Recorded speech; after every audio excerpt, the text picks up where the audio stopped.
नमस्कार प्रिय विद्यार्थियों, वीके नॉलेज इलेक्ट्रिकल में आप सभी का स्वागत है। वैकेंसी न्यूज़ अपडेट लेकर एक बार फिर उपस्थित हूँ। आईटीआई होल्डर्स के लिए मैं कहूँगा बेहतरीन मौका है। मतलब अगर हम यूनिट के हिसाब से देखें तो इसमें काफ़ी अच्छी सीटें हैं, पूरी अपॉर्चुनिटी है, सो फ़ायदा उठाइए। कौन कौन अप्लाई कर सकता है? सबसे बड़ा आपका सवाल आता है अदर स्टेट वाला। प्लीज़ आप वीडियो को पूरा देखें और ध्यान से सुने, हम हर एक पॉइंट पर चर्चा करते हैं। अदर स्टेट वाले भर सकते हैं कि नहीं, एजुकेशनल क्राइटेरिया क्या रखा गया है, सिलेक्शन की प्रोसेस कैसी होगी, एग्ज़ाम कहाँ होंगे, कब होंगे, एग्ज़ाम का पैटर्न क्या होगा, फीस कितनी है, फॉर्म की लास्ट डेट कितनी है और कब से स्टार्ट हो रहा है, कैसे अप्लाई करना है। भर्ती से संबंधित ये जो 8 से 10 बड़े सवाल होते हैं उन सब पर हर वीडियो में चर्चा की जाती है। सो आपसे रिक्वेस्ट है कि प्लीज़ आप इस वीडियो को पूरा देखें। चैनल से पहली बार जुड़े हैं तो सब्सक्राइब ज़रूर कीजिएगा। हम इसी तरह का अपडेट, कंटेंट और न्यूज़ नोटिफिकेशन इस चैनल पर आपको प्रोवाइड करवाते हैं। साथ ही डिस्क्रिप्शन में लिंक दिया गया है, हमारा ऐप डाउनलोड कीजिए। एप्लीकेशन पर इस तरह की प्रतियोगी परीक्षाओं के लिए फ्री टेस्ट हर हफ्ते प्रोवाइड करवाते हैं, वो आपके लिए अवेलेबल है, आप उनको अटेंड कर सकते हैं। आइए माय डियर, वैकेंसी पर एक नज़र डालते हैं। देखो, वैकेंसी है नालको की। पहले भी इसमें वैकेंसी आई हुई है, हमने पहले भी कई बार नोटिफिकेशन पर वीडियोज़ आपको बना करके दिए हुए हैं। वेरी मैं कहूँगा कि एक बेटर ऑप्शन की तरफ अगर जाना चाहें तो है ठीक अच्छी अपॉर्चुनिटी, क्योंकि इसमें क्वालिफ़िकेशन का कुछ इश्यूज आएगा। मुझे लगता है कि कुछ बच्चे बाहर होंगे, मैं उस पर बात करूंगा, पूरा देखिएगा। सबसे पहला तो आपका सवाल आता है सरकारी है कि प्राइवेट है। भाई पूरी तरह से सरकारी ही है, गवर्नमेंट ऑफ इंडिया का एंटरप्राइजेज है, भारत सरकार का उपक्रम है, भारत सरकार के नियम लागू होते हैं। आप पूरे भारत में किसी भी राज्य से बिलोंग करते हैं, आप यहाँ पर फॉर्म भर सकेंगे और आप पर गवर्नमेंट ऑफ इंडिया के रूल लागू होंगे। यानी आप जैसे उत्तर प्रदेश या राजस्थान से बिलोंग करते हैं और आप अप्लाई करते हैं तो आपको जो क्राइटेरिया या जो रिजर्वेशन सेंटर में मिलता है वो मिलेगा। और यहाँ पर देखो कंप्लीटली इन्होंने लिखा हुआ है, ये रहा डिटेल। किससे मांगा है? इंडियन नेशनल, भारतीय राष्ट्रीयता वाला कोई भी भर सकेगा। यहाँ पर किसी पर्टिकुलर स्टेट की वैकेंसी नहीं है, ठीक है।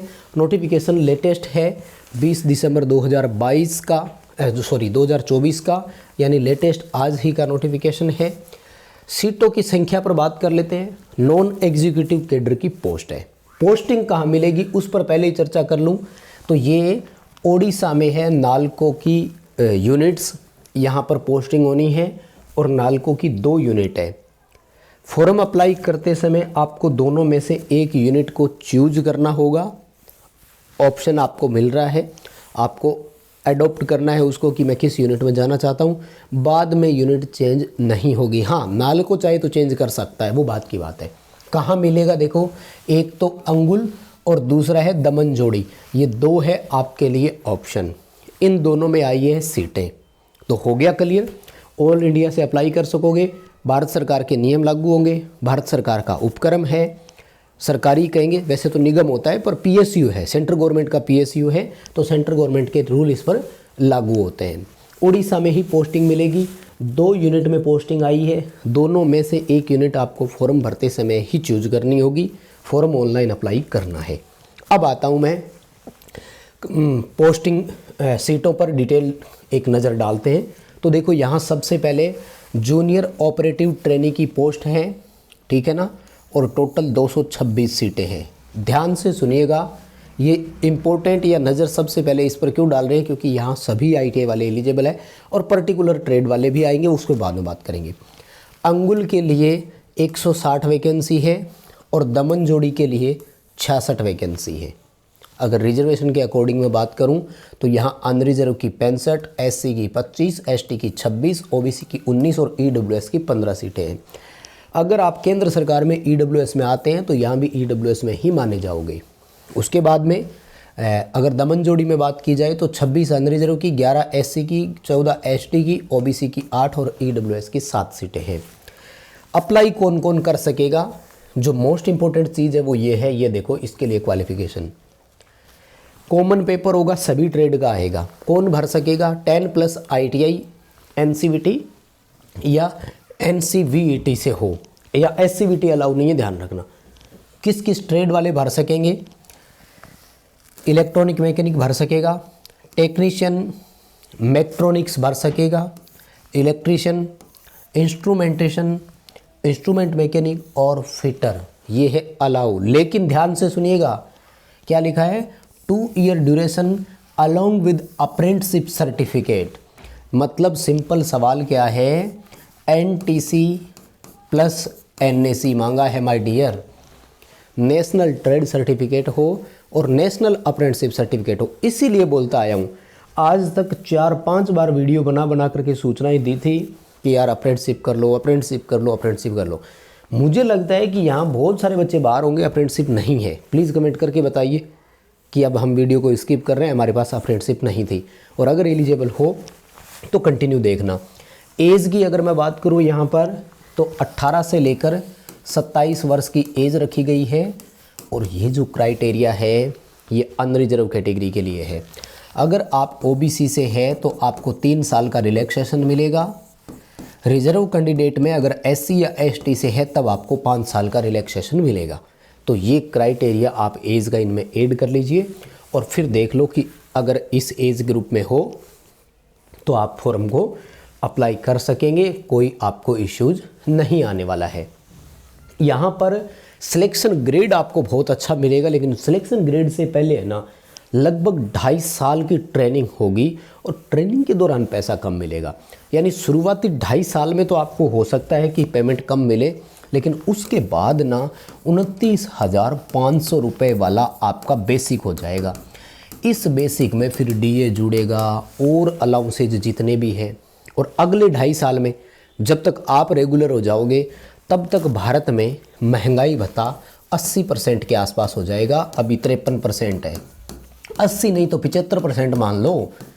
अगले 2.5 साल में 2 बार बढ़ता है तो 2.5 साल में 5 बार बढ़ेगा। 5 साल में अगर मानकर चलते हैं कि 75% हो जाएगा तो आप सोचो 29,500 प्लस 75% इसका और निकालो तो सैलरी 50-55 हज़ार के आसपास होने वाली है आपकी 2.5 साल के बाद। शुरुआती 2.5 साल में क्या मिलेगा, बहुत कम मिलेगा। पहले 12 महीने जो ट्रेनिंग चलेगी ना, इसमें तो सिर्फ 12,000 रुपये पर मंथ मिलेंगे। इस 18 में 1 साल तो मिलेंगे आपको 15,000 और अगले 6 महीने मिलेंगे आपको 15,500। मतलब 2.5 साल तो तंगी देखनी पड़ेगी, लेकिन उसके बाद तो भाई ये ग्रेड मिल रहा है जो ITI में कहीं नहीं है। 29,500 ITI वाले को पहली बेसिक, मैं बहुत मानता हूँ इसे।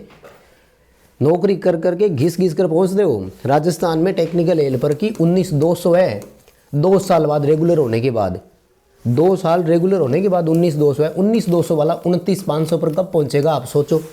10 साल की नौकरी में नहीं पहुँचेगा। तो अपॉर्चुनिटी है। ये 2.5 साल यूँ सोच लो कि बेरोज़गारी घूम रहे हैं, लेकिन उसके बाद तो समझ गए होंगे, फिर कहीं आएंगे कि ज़्यादा भाषण मत दो, तो सॉरी, लेकिन बहुत अंदर की बात बता रहा हूँ मैं। इतनी डिटेल से कोई नहीं बताएगा अंदर की बात। आ जाओ, जूनियर ऑपरेटिव फिटर 73 सीटें हैं यहाँ पर। मैं अंगुल के लिए 39 और दमन जोड़ी के लिए 34 सीटें हैं। रिजर्वेशन के हिसाब से आप देख लेना किसकी कितनी है। मैं आ जाता हूँ क्वालिफ़िकेशन पर। सिंपल क्वालिफ़िकेशन है, फिटर ट्रेड में ITI, फिटर ट्रेड में अप्रेंटिसशिप। अब आपको याद आएगा कि यार काश अप्रेंटिसशिप कर लेते, और जिन्होंने कर रखी है उनके भैया मौज लग गई। सेम 18 से 27, OBC के लिए 18 से 30, SC ST के लिए 18 से 32 वर्ष एज हो गई। वही सेम 12 महीने की ट्रेनिंग और 1.5 साल का लिए आपका एक्स्ट्रा ट्रेनिंग, जिसको इंडक्शन ट्रेनिंग बोलते हैं। ये शुरुआत की ट्रेनिंग होती है, SUP बोलते हैं इसको, और बाद में जो होती है वो इंडक्शन ट्रेनिंग कहलाती है। इंडक्शन ट्रेनिंग में आपको प्रॉपर काम के लिए बताया जाता है कि कैसे होता है। शुरुआत वाली केवल रिटर्न टाइप में होती है, ठीक है। उसके बाद वही 29,500 वाला स्केल। सेकंड जो है, नेक्स्ट देखो, junior operative training electrical, total 63 seat है। अंगुल के लिए 48 और दमन जोड़ी के लिए 15। ये है, दोनों में से चूज कर लो। अब जैसे राजस्थान से कोई जा रहा है तो भाई आप यहाँ जाओ या यहाँ जाओ, तो क्या फ़र्क पड़ना है, 48 वाली जगह भरो ना, क्योंकि वहाँ सिलेक्शन के ज़्यादा चांसेस रहेंगे। क्राइटेरिया क्या है, सेम वही, NCVT से ITI हो और अप्रेंटिसशिप का सर्टिफिकेट हो। 18 से 27, 18 से 30 और 18 से 32 जनरल SC, जनरल OBC और SC ST के लिए एज, और सेम 12 महीने की ट्रेनिंग, 18 महीने का एक्स्ट्रा ट्रेनिंग यानी 2.5 साल की ट्रेनिंग। ट्रेनिंग के दौरान आपको वही 12,000, 15,000, 15,500 और फिर आपकी बेसिक 29,500। 2.5 साल के बाद 29, ये समझ लेना 2.5 साल बाद ही नौकरी लगाऊँ। पढ़ी कहाँ है, नौकरी होनी तो चाहिए यार, बेरोजगार से तो अच्छे ही होना। बातों से सहमत हो क्या? मैं इस वीडियो पर बहुत जमकर लाइक चाह रहा हूँ, क्योंकि इतनी अंदर की बात बता रहा हूँ। प्लीज़ लाइक करेंगे, शेयर भी करेंगे दोस्तों तक।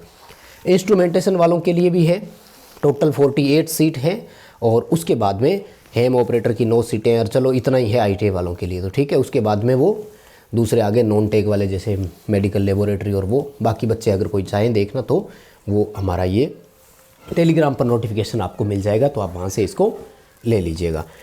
और बेनिफिट्स क्या क्या मिलेंगे उस पर अभी चर्चा करने की ज़रूरत नहीं है। पे स्केल पर शुरू में ही बात कर चुका हूँ, है ना। 12,000 रुपये मिलेंगे, फिर 15,000 मिलेंगे, फिर 15,500 मिलेंगे। हाँ, 6 महीने 15,000 है, अगले 1 साल के लिए 15,500 मिलेंगे, तो ठीक ठाक है, बढ़ती रहेगी कहने का मतलब। और सिलेक्शन प्रोसेस पर आ जाता हूँ, ये ज़्यादा ज़रूरी है। सिलेक्शन प्रोसेस ITI वालों के लिए इंपॉर्टेंट चीज़ क्या है, कोई स्किल टेस्ट या कोई ट्रेड टेस्ट नहीं है, तो ये अपॉर्चुनिटी आपको ऐसी बार बार नहीं मिलती है। जितने भी ITI होल्डर्स हैं उनके लिए ध्यान से सुनिएगा, ओनली CBT है, कंप्यूटर बेस्ड टेस्ट है और कुछ भी नहीं है। कंप्यूटर बेस्ड टेस्ट में क्या आएगा, 100 क्वेश्चन, टाइम कितना मिलेगा, 120 मिनट। 100 क्वेश्चन के लिए 120 मिनट मिलेगी। क्वेश्चन का सिनेरियो कैसा रहेगा वो भी मैं आपको बता दूं। टेक्निकल तो आएगा 60%, आपकी ट्रेड से रिलेटेड होगा 60% और 40% होगा जनरल अवेयरनेस। बस 2 टॉपिक के अलावा कुछ भी नहीं है। 1 नंबर प्लस करने पर है, माइनस कुछ भी नहीं है। 100 क्वेश्चन 120 मिनट में फटाफट अटेंड कर लेंगे। क्यों? क्योंकि एक क्वेश्चन को अटेंड करने के लिए 1 मिनट से भी ज़्यादा का समय मिल रहा है, और कम्पिटिटिव एग्ज़ाम में ये मैं इसे बहुत अच्छा मानता हूँ, क्योंकि 100 क्वेश्चन अटेंड करने के लिए बहुत सारी जगह हमें सिर्फ 90 मिनट ही दिए जाते हैं, तो ये आपके लिए एक अच्छी चीज़ है। और 60% टेक्निकल का पोर्शन रहेगा, डोमिनेटिंग रहेगा। जनरल अवेयरनेस किसका आएगा, भारत का होगा, पूरा नेशनल जनरल अवेयरनेस होगा, कोई किसी स्टेट का नहीं होगा। इसमें कुछ भी आ सकता है, रीजनिंग, मैथ, इंग्लिश, उससे पीछा छूट गया, ये भी अच्छी चीज़ है। नेगेटिव मार्किंग है नहीं, क्योंकि इन्होंने कहीं पर कोई डिटेल जो है हमें मेंशन किया ही नहीं है, ठीक है। 1 से लेकर 10 नंबर जो सीरियल नंबर है उनका सिलेक्शन केवल CBT मोड पर होगा, कोई ट्रेड टेस्ट नहीं देना आपको। मेडिकल फिटनेस नॉर्मल होगा। प्लेसमेंट आपको पहले ही चूज कर लेना है फॉर्म भरते समय। रिजर्वेशन गवर्नमेंट इंडिया के अनुसार होगा। यस, फॉर्म की फ़ीस पर आता हूँ। फॉर्म फीस मात्र 100 रुपये। देखो, ये होता है फॉर्म भरने के लिए बच्चों को प्रेरित करना, केवल 100 रुपये। किन किन से, वो भी 3 ही जनों से, जनरल वालों से, OBC वालों से और EWS वालों से। SC ST, फिजिकली हैंडीकैप्ड और एक्स सर्विसमैन को तो वो भी नहीं देने। तो अगर आप SC ST में और फॉर्म नहीं भर रहे हैं ना, तो सोच लेना कि आप नौकरी के पीछे मतलब इंटरेस्टेड नहीं हो, भी ले ही नहीं रहा आपसे कुछ भी यार। और इतनी सीटें भी अच्छी खासी है, 2-2 4-4 सीटों के लिए भी भरते आए हो ना, तो प्लीज़ मेरे कहने से ये फॉर्म भर देना यार। 29,500 बेसिक कौन देता है? अप्लाई कैसे करोगे? nalcoindia.com पर कैरियर पर जा रखा है, और कैरियर पर आपको पैरा मेडिकल नाम से रिक्रूटमेंट का ऑप्शन मिलेगा। पैरा मेडिकल रिक्रूटमेंट ऑप्शन पर आप जाएंगे, ये देखो ये रहा, ठीक है। तो यहाँ पर आपको ऑप्शंस मिल जाएंगे। ऑनलाइन भरना है, ऑफलाइन सबमिट करना नहीं है कुछ भी, लेकिन प्रिंट आउट निकाल करके आपके पास रखना ज़रूर है। अब आ जाता हूँ मैं क्रूशियल डेट पर। तो फॉर्म माय डियर 31 दिसंबर 31 दिसंबर 2024 से स्टार्ट होंगे, और 21 जनवरी 2025 लास्ट डेट रहेगी आपके लिए। तो ये है आपके लिए क्रूशियल डेट, समय निकाल कर भर देना। कोई भी और जानकारी चाहिए, देखो छूटा कुछ भी नहीं है, सब बता चुका हूँ। फिर भी ये नोटिफिकेशन पढ़े, हमारे टेलीग्राम पर मिलेगा। टेलीग्राम का लिंक डिस्क्रिप्शन में दिया हुआ है, उसको भी ज्वाइन कर लीजिएगा। प्लीज़ वीडियो को शेयर करें दोस्तों के साथ, प्लीज़ शेयर करें, क्योंकि बहुत इंपॉर्टेंट और बहुत अच्छी भर्ती है ये। और आप अप्लाई कर पाएंगे कि नहीं, ये भी मुझे ज़रूर बताइए, और चैनल को सब्सक्राइब ज़रूर कीजिएगा।